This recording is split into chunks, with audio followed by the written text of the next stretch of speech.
So that number of 3.1% breaking, I remember the last time we spoke, you said there was an encouraging trend of growth.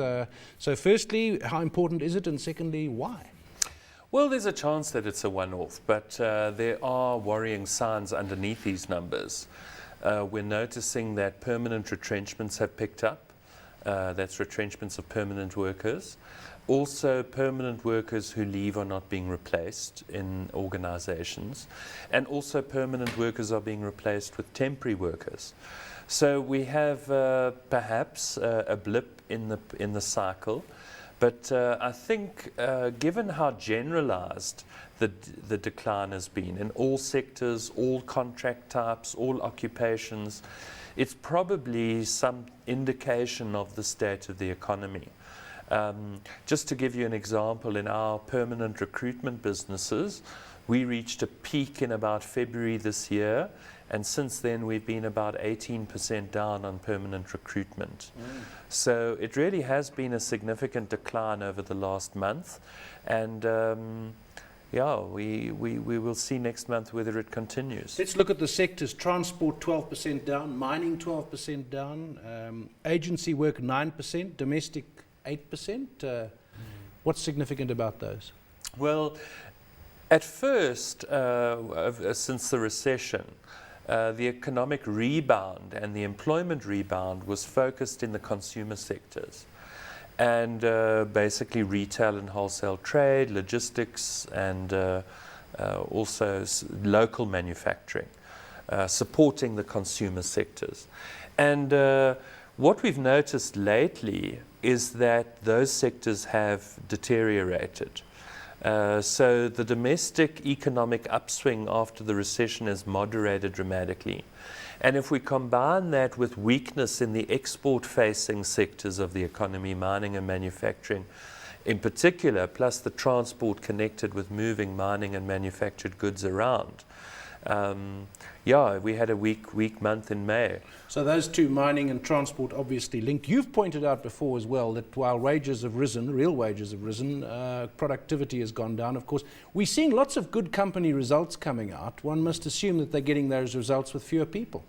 Very much so. You know, the real gap, the percentage point gap now between wage escalations, and which is high, and productivity growth, labor productivity growth, which is negative, the real gap is now about 14 percentage points. So companies can shave 14% of their costs or add 14% to their net income just by firing their unproductive workers, which is in fact what they have been doing systematically for the last 20 years. And they've been rewarded for doing so. Temporary jobs now 30% of the national workforce. That's quite a, I mean, I know you've talked about this before, but that's a big number. It is big. 10 years ago, 1 in 12 workers was temporary. Today, 1 in 3 workers is temporary. And there are many reasons for that growth. I think one of the most important reasons lately, and ironically, is legislation intended to tighten up temporary work. I think that legislation has been so long in coming. There's so much uncertainty around what it will look like. Government says there's 90% agreement at NEDLAC, but in private we can say that the parties have never been so divergent at NEDLAC also, on their positions. Also, it depends on what disagreement is the 10%. It may be fundamental. Yes, absolutely. So really companies are taking a wait-and-see attitude, and there's no prospect of permanent employment until those legislative uncertainties are resolved. And you highlight again the paradox. The more you try and protect permanent employment and make it difficult, the more people are likely to reduce the number of people permanently employed. It's absolutely ironic. I mean, just to give you a flavor of some of the legislative changes that are expected, after 6 months, a temporary worker, whether you employ them through an agency or not, will be deemed to be permanent. Now, that has dramatic implications for the 4 million temporary workers out there. What we're expecting at Adcorp is that companies who employ their own temps will say, look, the risks of these temps now being deemed to be permanent is so high, we're going to migrate them to labor brokers. So here we have an irony again.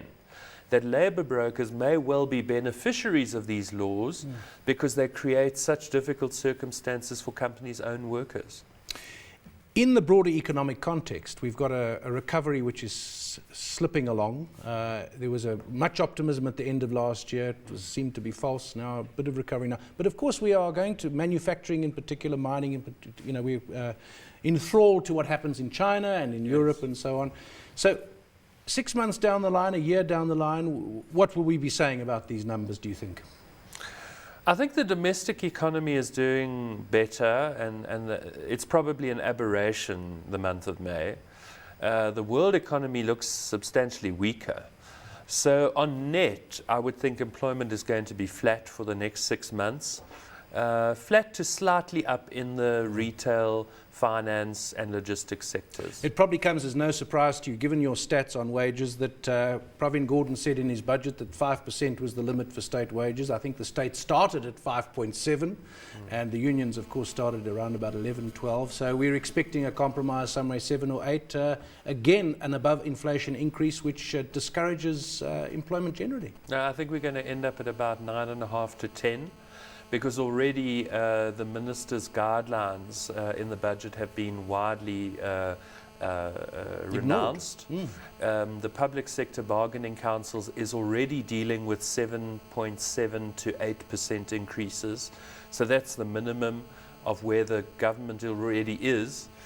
So we're going to see about 10% wage escalations this year, again in the context of productivity actually falling for workers. And of course where the job growth is, both in terms of income through bands and number of people employed, the only place is really in government.